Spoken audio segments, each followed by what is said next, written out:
Hello, and welcome to another Cloud Podcast, a podcast designed to bring you stories from the smartest minds in IT, operations, and business, and learn how they're using cloud technology to improve business and the customer experience. All right, well, welcome to another Cloud Podcast. We're excited today to have Kim Riedell on the podcast with us. Kim, how are you doing today? Pretty good. Thanks for having me. Absolutely. Well, it's Monday, so hopefully we've all recovered from the weekend and ready to go for the week. And thanks for jumping on a Monday, no less. And already good to have you on board again as well, as always. Thanks, Alex. Thanks for having me on board on this episode. Looking forward to the conversation today. Yeah. So Kim, you are the VP of Customer Success over at Impact. Tell us a little bit about what you're doing over there, what Impact does, so the audience has an understanding of what you guys do, and then we'll dive into just the whole, customer success world that you're in. Sure. So I'll start off with Impact. So we are a technology platform that brings partnerships together. And so I always think about when I have to describe what I do, I try and describe it to my mother. And so really what we're doing is we're taking large partnerships and bringing them together and then tracking all of those transactions. So it enables a brand, to do brand to brand partnerships or brand to a publisher partnership, and tracking all of those transactions wherever those transactions may happen, as well as paying out those transactions. So we're really like, in a lot of ways, a pay for performance platform. And we have large customers on our platform that can range from like a Walmart all the way down to a very small business or a up and coming D2C brand. So that's Impact. Yeah. And then my responsibilities are I manage a team across the United States of CSMs. And they're really responsible for ensuring adoption of the platform, driving productive partnerships, and then ensuring that our customers know how to essentially continue to build out those partnerships on the platform. So I like to think of them as really like product ninjas. They should know the product inside and out and be able to strategize with our customers on how they should be using the technology. Yeah, and talk to us a little bit about how you got to where you are today. What did you start with? Did you go to college, come out and say, this is the field that I'm going down? Or was it just by happen chance? So tell us a little bit about the origin story. Yeah, no, it's actually interesting. So I've been, so I did my undergrad degree actually in TV and radio, and decided that wasn't really what I wanted to do. And I really love technology. So I started off in software, and I was actually in sales. So I did I started out on the sales side. And then I kind of fell into technology as sort of software morphed more into selling, just a software platform. It was more into a technology platform, and really started managing accounts and really enjoyed managing teams. So I've been in the, I like to always say I've been in digital media for a very long time, and I've touched all different kinds of digital media. The one that so I've done programmatic, I've done social media, I've done influencer, all in the tech platforms. And the only one that I really haven't done is search. I know enough to be dangerous, but you wouldn't want me running your search campaign. So. Yeah, cool. And that's interesting because managing a team of CSMs and getting them to that expert level, right, where they can truly handhold the clients is difficult. And then once they get there, it's like don't leave. Like, what are some of the challenges that you have with CSMs and just managing a team like that, right, and getting them to that level and that process? Yeah, I mean, I would first and foremost, so I've only been at Impact since December. So I inherited a team of directors, and then I've actually in the process of hiring another director. Honestly, I inherited probably the best team I've ever seen. They're just they're very complementary of each other. So they don't all have, they're not all cookie cutters, right? They're not, even though they may have similar, same title, they're not cookie cutter by any means. One person's very highly technical, another person's super detailed, another person's very commercial. And so it's actually been quite amazing. And the culture at Impact is certainly very collaborative, and people can grow and stay within their roles if they want to, right? There's opportunity to grow within the organization or up within the organization. But then if you really want to stay as a CSM and be an individual contributor because you love your accounts, there's that there's that continuing opportunity as well. So, I've been trying to hire. We've been growing a lot, so we've certainly been hiring a lot of CSMs. But we have some amazing tenure on our team. I have one CSM who's been there for 9 years. Certainly have significant number of people who've been there for greater than 3 years. I have a director who's been there for 6.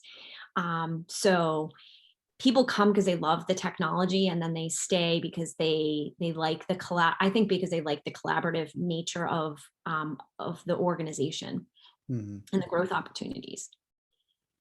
Yeah, and I used to work at a couple software as a service companies that had very strong CSM teams. They also had like a technical support inbound team. And in those types of environments, especially when you're doing technology software as a service, there's lots of collaboration between you and QA and the development team and even marketing and sales. Like, don't over market the products, the new features, because it's not there yet, it's still in beta, like those types of conversations. And then also from an onboarding perspective, there's a very hard ramp up time for software as a service. It's not a like go to the store, buy it, try it on, and you're done. You kind of have to get them through a certain process. So talk to us a little bit about your CSM team and what do they do primarily? Or are they kind of a multi-tool where they wear lots of different hats and have to pivot and change the way that they engage with their customers? Yeah, no, that's actually a really good question. So we have a range of customers. So we have really, really large customers, and then we have really, really small customers. So and what we've recently done is divided up the clients into those ranges. So, and then coupled with that, the way our software works, and then the industry that we're in this partnership economy, there's actually a whole agency business that has been built out of that, right? So, and so what typically happens is the client signs the contract with us for the technology, and then a lot of times will have an agency who will help them to run the technology and to do a lot of the strategy and things like that, and some of the execution. Typically a lot of our clients are doing it on their own, but a lot of them do hire agencies. So the way my team is broken out is I have enterprise clients, and that I have a director who runs that group of accounts. And those are our largest, most complex and sophisticated clients. And then I have a group of clients that are run by our agency team. So that team, all of those clients they can be very, very small clients, so small SMB clients, all the way up to fairly large name brand clients. But the distinction is that they're run by an agency, and we separate that out a little bit because we figured out that the agency also needs to be, to be managed and feel like they're important because they are to us. And so we've changed up how we manage them, where we have one CSM who manages a particular agency, and then all of the accounts that are under that agency, so that they know the nuances of the agency as well as the nuances of all those accounts. And then I have a direct book of business, which is those accounts that aren't as large as what's in enterprise, and they're being managed by a team of CSMs as well. And then last but not least, we have small businesses, and we're actually managing them in a customer success pooled environment, which is actually very new to us, and we're doing a lot of learning and testing there. So I would say our enterprise clients are managed much more like what would be a typical account management kind of structure. And then the direct clients and the agency clients are much more what would be CSM like today, right? If you can kind of understand those two little nuances, and then this SMB group is managed in a pooled environment, which is much newer, probably even for a lot of a lot of people you guys have probably talked to. Pooled environments is learn as you go, and we're learning a lot, but we're also that's where our biggest growth has been as well. So one of the things we're seeing a lot of, and you mentioned segmenting out your clients, the different channels with the agencies and whatnot. And so a lot of things that we're seeing with customer success and experiences, they're developing community groups and knowledge bases, right? Is that something that you have implemented now, or like that those certain segments can all kind of collaborate together outside of the CSM, or how does that look as far as? We haven't, not, you mean specifically for our clients For your clients, yeah. Yeah. So we haven't, although there are a lot of industry, what used to be a lot of, we used to do that with a lot of industry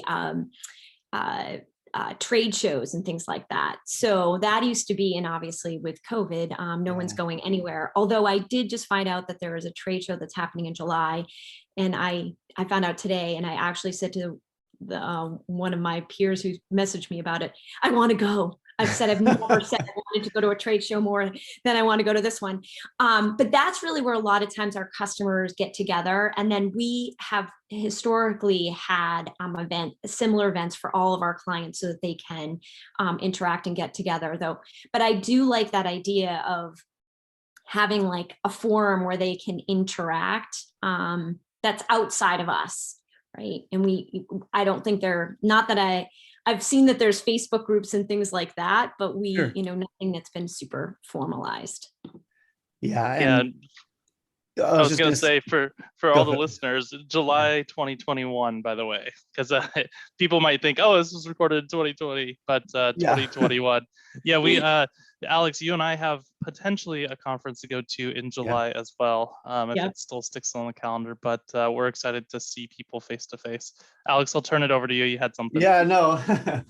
No, I was just going to say that, those user groups are great, right? And I think every industry is a little bit different on how much it's actually needed though. So, it's just what I like. And I think just the overall approach of customer experience and success is just finding those unique ways to engage your clients and engage in a lot of cases, your clients' right? With your agencies.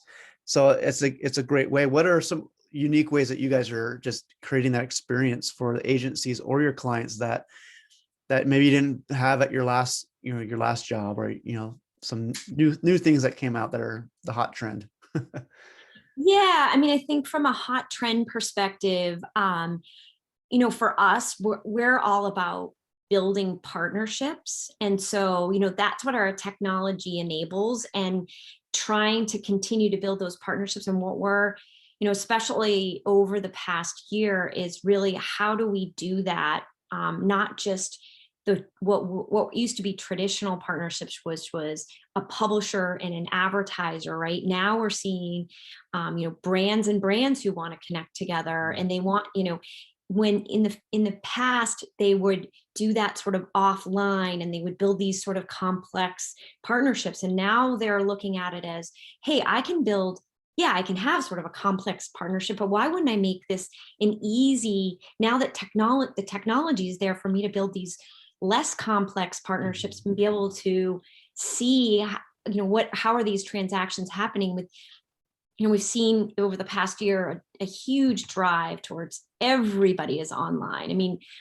there's not one person that I don't know that has not shopped online, transacted online, had a video conference. I mean, I always use my mother as the sort of the example, but my mother's, doing Zoom calls, and my grandmother's doing Zoom calls. So when you get to that point, these brands and these publishers are evolving so that they've got to do that at a much bigger scale, and we're really seeing that evolve. And so really trying to drive those partnerships where they didn't used to be before, right? It used to be, okay, I have a publisher who maybe a coupon site, and I have this brand because they're e-commerce site. And yeah, that makes sense for the two of them together. But now it's like, oh, I have a huge streaming video brand, and I may have another retailer. Oh, let's put those two together. Or I have like an Airbnb and a Delta Airlines, right? Right. Like, oh, let's see what transactions are going on there. So definitely a lot, that partnership ecosystem has certainly evolved. Now we were on a podcast earlier and we talked a little bit about how people are communicating in the cloud from this work from home environment, but also in this like futuristic, more do everything online. Zoom is at the tip of everyone's finger. How are your customers communicating with you? Are they calling, chatting, emailing? Is it schedule based? Are you scheduling times where it's one-on-one in like a Zoom conference, or is it maybe more collaborative with like a webinar style where you have multiple different people together? And so how do your customers communicate with you? And have you seen anything change in the last, I'll say 12 months to 2 years? Yeah, I mean, I think yes, yes, yes. We're doing all of that. Where I've really seen a significant change is the relationships that used to happen that a lot of people used to think, hey, I've got to be in the same room with this person to make that relationship. People are realizing I don't have to do that. So I think a lot of that travel, and that's not to say like, like I said, I'm ready. I'm ready to be in the same room and face to face, but I think a lot more transactions are able to happen, whether it's on Zoom or whether that's even on a phone call. We're doing a lot more of that. So, yes, we moved our annual conference to be virtual, but we also figured out rather than, we're going to make it multi-day, and we're making it global, right? And so by multi-day and different time zones, we're able to get a lot more people involved as opposed to shipping everybody to California to do that. So we've seen that interaction change, and more people are coming because they don't have to travel. We implemented chat and a whole system using Freshdesk in order to talk to our clients and to be closer to our clients. And that's actually been really helpful. So chat, typically a lot of times it's really, okay, how do I get this answer quickly, which ultimately that's our goal. But it also gives us the ability to send that person a guide or a help doc. We also have connected in with Calendly. So if when you're chatting with that person, like a support person's chatting with them and they say, hey, I really need this, I need more training on this portion of the platform, for example, they'll say, oh, okay, hey, here's the Calendly link for your CSM, and set up, they can set up a Zoom call right then and there. So a lot of what I would say, one of the things that has been a big thing for us is the connection of all of these different types of technology so that we can get to that client at the time that they need us to get there. And is it perfect yet? 100% no. But it's really, I've seen really a trend in talking to clients, like they're so happy. Hey, I can get an answer right now, either through chat. And if I can't, I know that I can connect with my CSM later, and I can connect via Zoom if that's what makes sense. So, again, like everything has sort of trying to combine together and using different tools to do that. Yeah, and everyone's at a different phase, right? We talked to a lot of people on the podcast, and some companies that have huge budgets are way down the road, and others are just thinking about a platform like Freshdesk. So you've been there about 6 months now. Did you already have Freshdesk in the works, or is it something you implemented after you got there? So they already had it. They already had it in the works, and so that was not my decision. So I can't take credit for it at all.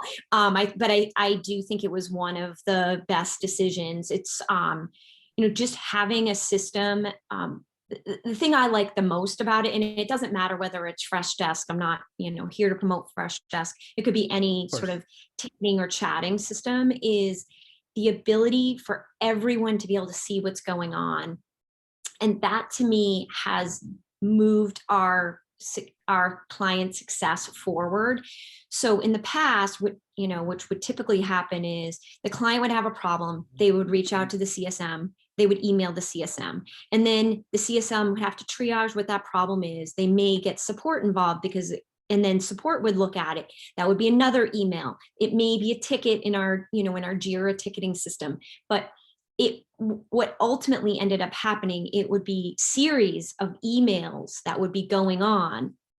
And now, I had an issue, a client, I got an email from a client about an issue, and I literally went into Freshdesk and I searched for the client, and I came up and I read through all of the, this one issue. And yeah, it took me a couple minutes, but rather than having to go back to all those emails, and it was collaborated on by our technical support team, by our fraud team, by our support team, by our product team, by our CS team, and by our regular support team. So everybody was in that ticket, and I could see how everybody contributed. Whereas you can never do that in email. I mean, you could, but you'd lose your mind. So that has been a huge, huge benefit just in overall managing clients. Yeah, and without a ticketing system, things fall through the cracks, and like maybe it hits my inbox and I'm a CSM and I forget to respond, or it gets deleted or spam or whatever, and that paper trail kind of goes out the door. But with the ticketing system, you could see the history, you could see when it came in, you could see the time to first response, and all of those really important key metrics. We have a global team, right? So I have folks, majority of my CSMs are in the US, but we have supporting people all across the globe, right? They could be in Cape Town, South Africa, or they could be on the West Coast, or they could be in somewhere in APAC. And so if you're relying on somebody to answer, especially if it's an email and they get delayed, but if they have a ticket and they're answering in the ticket, then everybody can see that happening at the same time. And that to me has been just enormously helpful. And it also gives us the ability to push it out, to add people when, instead of adding them to an email chain, right? You're adding them to like, hey, can you provide your input here? Because I don't know the answer. And that's been enormously helpful. How have you seen the evolution of the data from that, right? Because you're getting so much more, these, SaaS platforms such as just like yours are able to grab so much information. Have you guys been trying to dig into that to learn more about why customers are doing things or how things are being responded to, because you have this great access now to this data?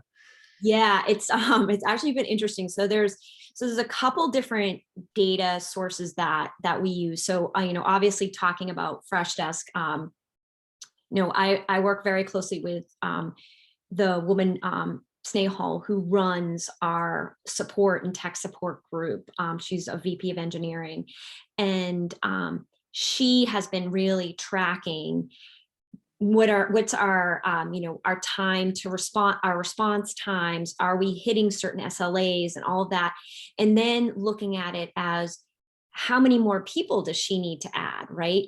And so one of the things that has been that she's been tracking and coming back to us is like, okay, so in the beginning we it took us X number of days to respond, or X number of hours to respond, and trying to get that down to an SLA that we're comfortable with, right? Especially by different groups.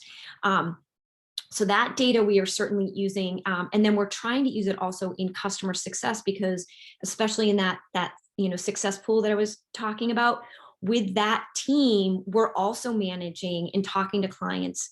Because it's a pooled environment, we're doing that through Freshdesk. So we have the ability to push responses back and forth between us and support, and then measuring our, what is our time frame there, and are we responding in the right time, and then looking at the data of what is being asked, and we're just on the tip of that iceberg. Like, what are the problems that are typically being asked, and could we manage that proactively instead of reactively, right? That's one set of data. We also, because of the way Impact is designed, we have a ton of data within our platform, and we actually have an internal data, I'd say like internal data warehouse that's just exclusive for us. And what we've really started to do is look at the data there, right? So we're looking at things of how much is the clients using the platform, how many productive partnerships do they have, are they driving those productive partnerships? And then what I ultimately want to do is, okay, if we start doing some sort of activity, does that drive an outcome? And so that's what we've started to track. So I'm a huge fan of data and pulling in the data, tracking it to see, does that, whatever we're doing, does it change the outcome or not? Right? I always say, hey, we can track data to track data, but unless there's an outcome that's changed, it doesn't really matter. So we're really at that beginning in both of those scenarios, at that sort of beginning point of like, okay, we'll start tracking this. We're going to do this activity. Does it make a change, right? Do we change a process? Do we change something within the product?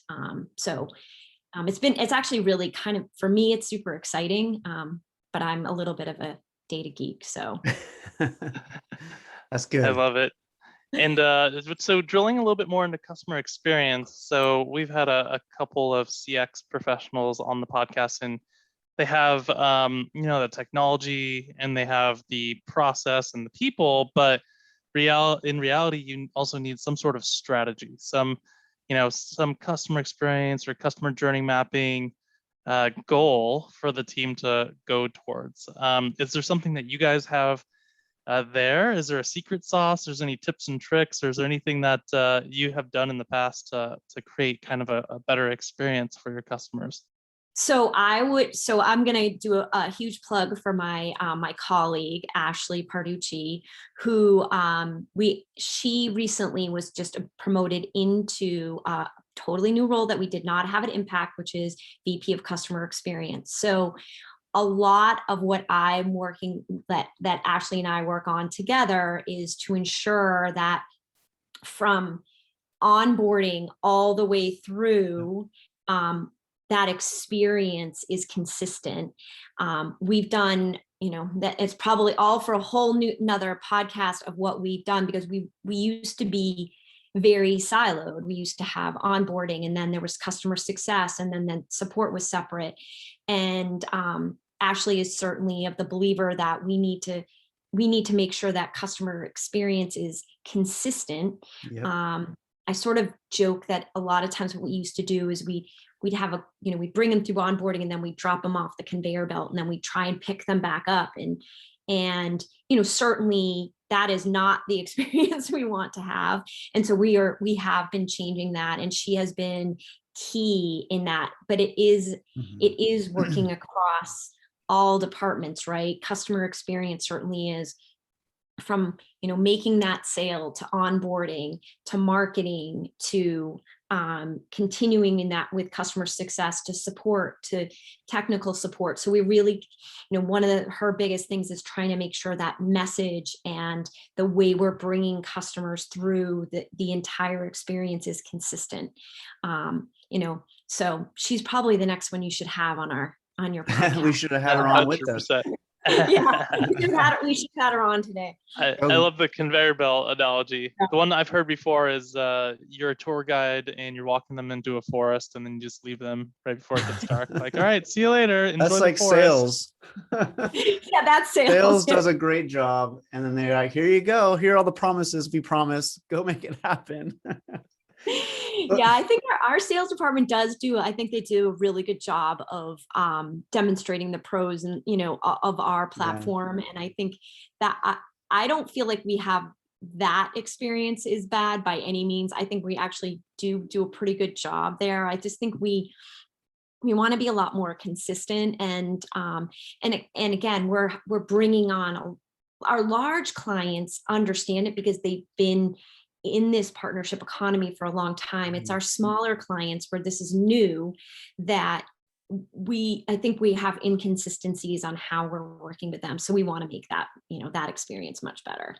So then I can imagine the challenge that Ashley will face too is like you have these different segments, right? You have your enterprise, maybe they need a different experience than what the SMB is going to have. And so is that something where you create multiple experiences? I mean, consistency, maybe a foundation, but then you have different experiences throughout based off of who the client. Yeah, I mean, I think today they probably today they definitely have, I would say they definitely have different types of experiences, but some of it just has to do with the sheer vastness of a large enterprise client who's using our technology in a very complex way. And so that, yeah, they do have they will have a different experience, but they also have a different type of team. They typically have large teams, and I always sort of equate those types of clients is they're almost buying a complex integration where it's not really, but that's kind of what a little bit of what their experience is. Whereas, our smaller clients, what we want to make sure is that they're feeling like they can use our technology without having to have a ton of they don't want that complexity at all. They want it to be an easy. So I think the experiences are different, but the activities that they need to do are not that much different. It's just at a different scale. And so I think that's really what we want to make. We want to make the experience of those smaller, small to mid-sized clients. We want that experience to be easy, and we want to be talking to them in the same voice that we talk across all of our clients. And I think that's the other thing we find out is that a lot of our smaller clients, this is new to them, right? So we're doing that experience is different too, because we're teaching them about how does this all work. So yeah, it's fun. Yeah. And I can imagine also people moving from one segment to another just naturally, just with their own company growth, or maybe they have a seasonality where it's like they're enterprise for 3 months out of the year, and then after retail, November is over, then they just drop back down to like less needed and then kind of ramp back up. So I could see there's lots of complexities there. Yeah, I did have sorry, go ahead. Oh no, go ahead. I was going to say what we typically have is more likely a small client who starts off small. They end up moving, sort of up into sophistication. It's not as often that we have them come from enterprise down. It's mostly that we bring on a small client that may be a D2C brand that's not very well known, and then all of a sudden they, because of what they're doing, and that they become a lot bigger, and so then they sort of move up in complexity.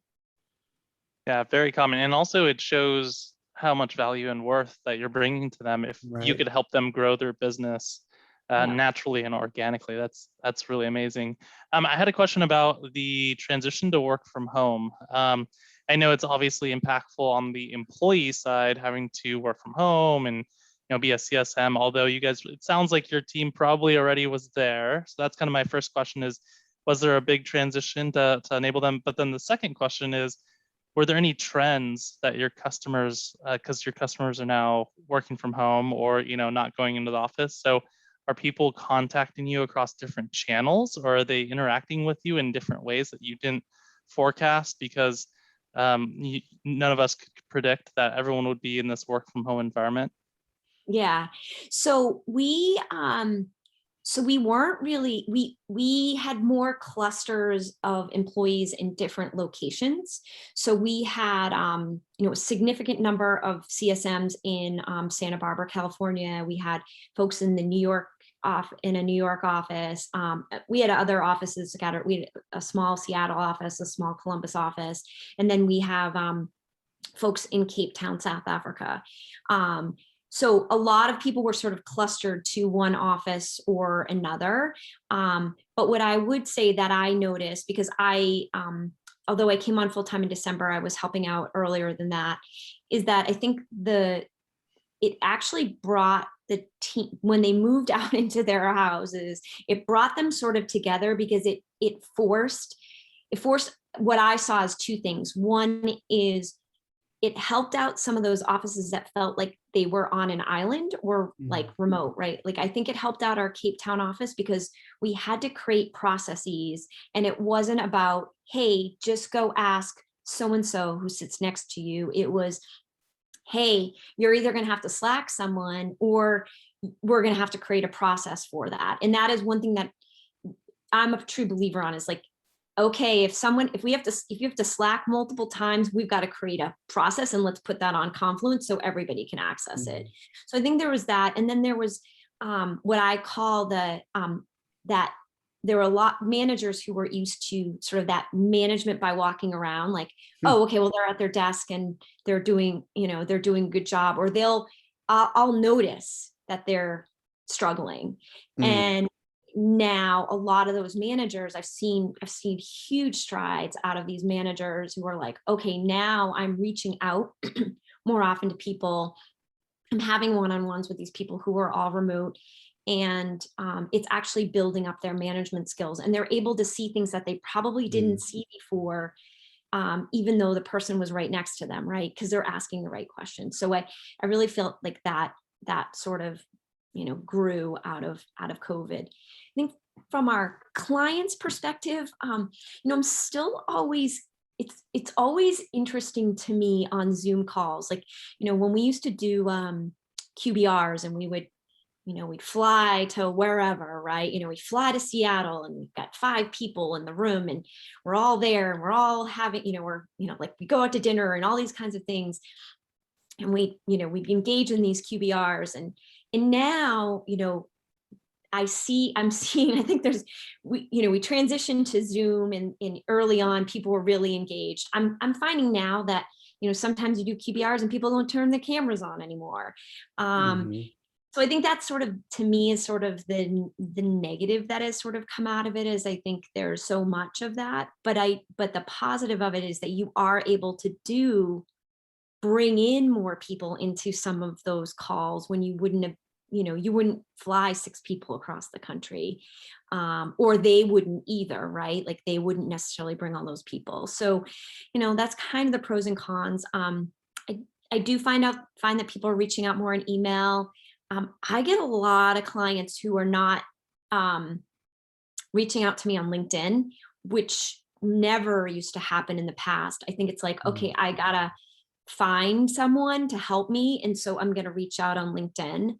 I found that has been highly increased. I don't know if you guys see that, but it seems to be a lot more than I ever have in the past. So yeah, that's a good call out. I've actually seen that with a couple of my customers that I support. Lots of escalations are now going through LinkedIn. So it used to be, call in, or the traditional escalation path, email and ask to speak to a manager or have this escalate to the highest level priority. But in recent times, it's just a lot easier for us to jump on LinkedIn. It's turning more into like a social media platform, but for business. If you guys haven't seen it recently, the app has the like LinkedIn stories, and people can like post, I don't know, videos and talk about things for a little bit, which it's creating more adoption of that. And that is just another outlet, and rightfully so, it's an appropriate outlet to voice frustration and reach out to specific people that that are of a certain level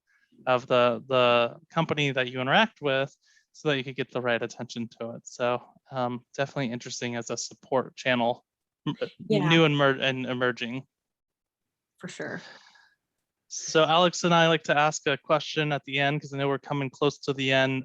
Alex, I'll let you ask it. You always frame it better than I do, so I'll let you ask it over. And before I ask, I will say, I think there is definitely Zoom fatigue for people. At first, I was like, oh, this is cool. This is different. Working from home is comfortable. I have a business on top, party on the bottom kind of thing, and, or pajamas on the bottom. But I think people are craving the humanness too, right? Getting back out to an event to meet people face to face and have that interaction over dinner where you can say, like, how are your kids doing? Like, how's this, how's that? That doesn't really happen as much on the Zoom calls.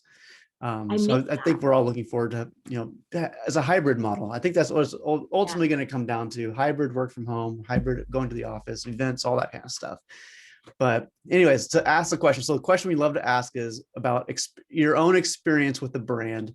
And we like to focus on the positive because we all have our negative experiences with brands that we are very frustrated with. But in this case, it's brands that you love and maybe a time where you were just wowed by something that they did, the process, whatever it might be. If you, it's on, I know you're on the spot, it's hard to think of the good ones, but is there Yeah. something that you can remember that was just a great experience and what did they do to make it great? Oh gosh, you should have given this to me before so I could think. On your toes. I know it is tough. I'm trying to think. I know. And if you can't think of one, we'll try to fill it with one that we have. Alex, I don't know if you have one on the top of your head, but I could Yeah, pull tell me one. one of yours. Maybe it'll spark something for me.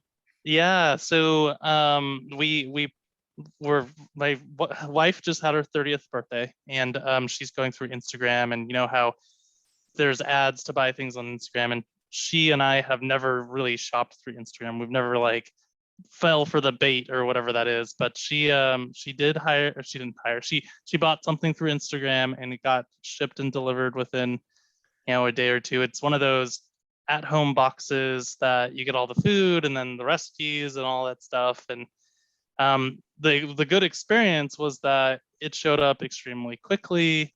There was no issues with billing or anything like that. Straight to her door right before her birthday. She got a birthday code off and then got a message through Instagram saying, "Congratulations for being a new member. Happy birthday," you know, all of that stuff. So it's just that extra level of, I don't know, I would say support, or, you know, they paid attention to why we were purchasing, and it was targeted marketing to begin with, but then turned into targeted support, which, you know, I don't think a lot of companies are doing successfully. Mm. They're doing targeted marketing, which is, you know, I know Mhm. your demographic will want this, so here it is. But after they purchase or confirm, there's not a lot of follow through. But we really enjoyed that experience. Of course, came in the mail and got, you know, the little note that said happy birthday and all that good stuff. Well, that was pretty cool. I've never gotten the happy birthday. I know. It's not a bad one. I guess my experience would be recently just making is with Delta, just they made it simple, right? I know when I'm calling Delta because it's a lot of like moving flights back and forth. And it was a complicated request because I'm buying flights for the kids too. So it's just harder to manage. But you know, it's a 4 hour wait time, 2 hours, three, whatever it might be, which I know it's going to be, but it's just all about the callback, right? And they make it simple, saying, "Hey, like we'll hold your spot in line." And at first, I was always skeptical of that until I started doing it more and actually letting companies call me back. And it was great. They call you back, and there's an agent on the line within 30 seconds, and you just take care of it. And it's just for me, it was just about simplicity, you know, because it'd be horrible to have to sit and wait on the phone for 4 hours, you know, and then your phone dies and you lose the call and you have to start all over again those days. So for me, it was Delta and just making this experience simple. I think the travel industry is really stepping up their game. This is like their time to hit the reset button and say, Yes. you know, let's lean into the customer experience. Let's really lean in, because that's where they're gonna win. Because everything, the prices have dropped to next to nothing. Like you get a cruise for like couple $100, like, which is ridiculous. Used to be thousands of dollars for 7 days, and so they can't compete there. And they need to win business to be able to, against their competitors, to stay relevant. So I think a lot of them are really leaning into, what's the customer experience? How do we make this better? We have less customers now. We have a full employee staff that are sitting idle. How do we utilize that brain power to create a process for better customer experience in the future? And then once they start to get that volume, they could, you know, ramp up and scale and make those sales. But yeah, I think that's really good. Yeah, I would say, you know, one of the experiences that I've had, I actually have had it with two different companies, and it's actually related to returns. So the company probably hates me, but I bought a bunch of, I'm not a very tall person. I'm only 5'3", and I needed ski pants. And I bought a significant number of ski pants from backcountry, and they were great. I mean, I'd buy them on a Saturday and they'd come by Tuesday, and then I'd try them on and ship them back. Right. So, and just that whole experience and them trying to get me to a pair of ski pants that would fit me, and the ease of being able to buy and then ship back. The other one that I have had, I would say for years, had a very consistent, great experience with is Roadrunner Sports. So I like to think I'm a runner. And so they actually have a way for you to go online and to find out what kind of shoe you should buy if you don't already know what kind of shoe. And so if you are a runner and you get to, you buy a certain brand. So for a long time, I bought a certain brand of Asics, and then they got to the end where they never made that brand anymore, right? They never made that style. And so then I had to try and find another brand based on my foot and the type of running I do and everything. And so I went on to what they call Shoe Dog, and I went through the online process of like, what kind of foot, runner you are, what kind of, what's your foot look like, what's their size, how much do you weigh, all that. And they give you a couple different shoes. And I ended up buying a pair of those shoes, and they worked out great. But I bought two pairs at that time. I bought from both pairs that they showed me. They showed me one was a Mizuno, and then one was a different brand. And I got to try them. I ran in them, and then I was able to return the ones that didn't fit for me. Like they just didn't work out. And I just think that ability to be able to make that, it sounds like I'm a bad returner. I am a returner, but if I don't like it, I felt fine with returning it. They giving me my money back. And I just felt so satisfied that they were able to get me a new shoe, and I was able to buy it. And then I was able to return the other ones that were not something that I was going to be using. So it's funny. I didn't even think about it because I think that's the way it should be. Yeah, it's becoming normal. I absolutely can relate. My wife ordered 6 pairs of ski pants before she found the one that fit her best and was the right color.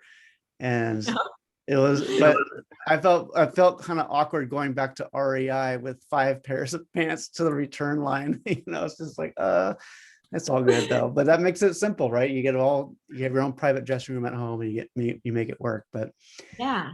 But Kim, it's been an absolute pleasure having you on, and it was fun talking with you and learning more about what you guys are doing over there and your path and how you view customer success and experience growing. So absolutely, thank you for coming on. All right, thank you for having me. Thanks, Kim.